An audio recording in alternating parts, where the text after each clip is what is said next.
Genesi, capitolo 25. E figlie Chetura. Abramo poi si pigliò un'altra moglie, che si chiamava Chetura, e che si sgravava a essa questi figli: Zimram, Joksan, Medam, Adian, Isbac e Suach. Joksan sgravava Saba, e Dedan, e figlie Dedan furono là Surim, e Letusin e Leumin. E figlie Madian, Meshe, furono Efa, Efer, Enoch, Abida e Alda. Tutte queste sono figlie e Chetura. O testamento a morte Abramo. Abramo rette tutte bene sue a Isacco, a tutte le figlie e che là di moglie, che bravo aveva avuto, facette parecchi riali e mannai fuori da casa sua, quando essa incampava ancora. E mannai assai lontano Isacco, o figlio suo, e mannai al Levante, in quella terra ero Levante. Tutta la vita di Abramo fu 175 anni. Poi Abramo muretto, felice, assai vecchia, e carica giorni, e se ne unette a tutte le padre sue. E due figli suoi, Isacco e Ismaele, l'atterrarono in da caverna Macpela, in da chi lugambe Efron, e o figlio Zacar, Littite, faccia fronte a Mamre. Chi era chi lugambe che Abramo aveva accattato a Littite, là rinda atterrarono Abramo e Sara, moglie sua. Dopo la morte di Abramo, dibbene rigetto il figlio suo Isacco, e Isacco alloggiaia a vicino Puzza e la Cairoi. A discendenza di Ismaele. Che è la discendenza di Ismaele, o figlio di Abramo, che aveva sgravato a essa Agar, la serva egiziana, che è la serva che stava con Sara. Chi sono i figli di Ismaele, a così come sono state sgravate. O primo nato Ismaele è Nebaiot, poi Kedar, Abdel, Mipsam, Misma, Duma, Massa, Adat, Tema, Yetur, Nafis e Kedma. Chi sono gli Ismaeliti e chi sono i nomi loro, si sono casati e tennero loro, sono 12 principi con 12 tribù. Tutta la vita di Ismaele fu 137 anni, poi morette purissimo e fu unita a tutte le padri sue.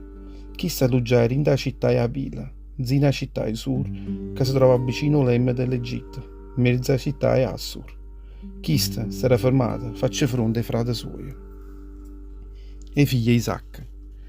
Che sarà discendenza di Isacco, figlia Abramo? Abramo aveva avuto Isacco, Isacco teneva 40 anni, e senzurai con Rebecca. La figlia Betua è l'Arameia, a Padanara, e la sorella è Labana, l'Arameia. Isacco pregò assai al Signore per la moglie sua, perché non poteva avere figli. E il Signore la consentaia, e la moglie sua diventai prena. I figli suoi si appiccicavano già quando stavano ancora in da panza sua. E che si ricetta? Sia così, perché succede questo? E se ne jette innanzi al Signore per dimandare una spiegazione a essa. E il Signore le ricetta: due nazioni stanno in da panza tua, e due popoli si sparteranno innanzi a te. Un popolo sarà assai più forte e lata, e il figlio più grosso servirà o più piccerello.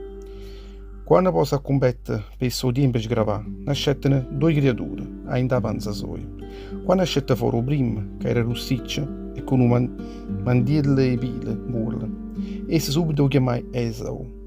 Subito dopo nascette pure il frate suo, che teneva in mano sua il tallone Esau, e chi fu chiamato Giacobbe. Isacco teneva 60 anni quando avette questi due figli. Queste creature crescettero e Esau diventò assai abile in da caccia, perché era un uomo che campava in da terra bruciata. Giacobbe invece era un uomo quiete, campava in da tende. Isacco voleva assai bene a Esau, perché le piacevano assai e caccia che faceva. Rebecca invece voleva assai bene a Giacobbe. Esau si venne a primogenitura. Un giorno Giacobbe aveva cucinato una minestra e un miccolo. Esau era tornato proprio da anni in da campagna e si moriva di fame. Dicette subito a Giacobbe: fammi mangiare un po' che sta minestra tua, perché mi muore di fame. E proprio per questo fu chiamata Edom. E Giacobbe le ricette: vinmi subito ora ritta a essere primunato. Esau rispondette a chista: non vedi che sto morendo, a che mi serve che sto ritta a essere primunato? Giuramelo subito, le ricette a Giacobbe stessa tanna. Chi le giuraia, e così venne ora ritta a essere primo figlio di Giacobbe. Giacobbe retta a Esau o piezza di pane e che la minestra e nel miccolo. Chi si mangiaia, bevette e poi si sossetta alla tavola e se ne ascette fuori. A così tanto Esau aveva smardiato ora ritta e essere o prima nata.